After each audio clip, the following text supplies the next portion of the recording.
If it seems like the last several chapters of the book of Acts is just one long, ongoing courtroom drama, it really is, as Paul goes from defending himself before the Sanhedrin and before Festus, and now he is telling his story to King Agrippa.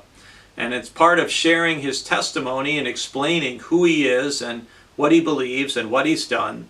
He says in chapter 26, verse 10, "And this is what I did in Jerusalem.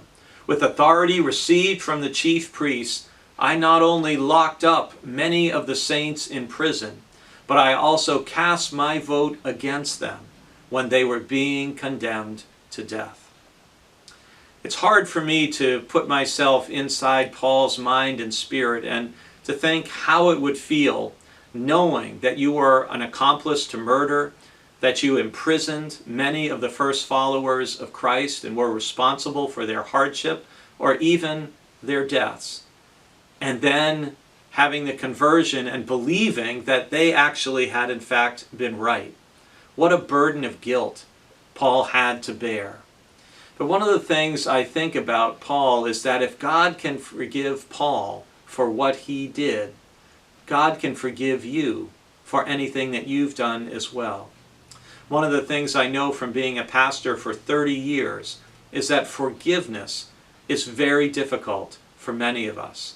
Some of us have difficulty forgiving a person who hurt us. It may have been a family member, someone very near and dear to us, someone who wronged us in a very significant way, and we just can't bring ourselves to forgive them. For some of us, the person we may have trouble forgiving is ourself.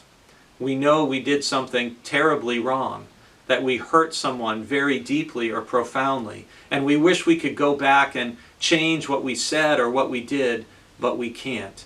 And we find it hard to forgive ourselves.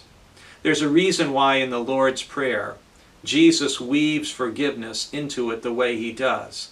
Forgive us our debts as we forgive our debtors.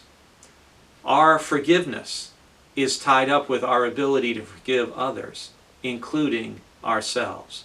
If God could forgive Paul, God can forgive you.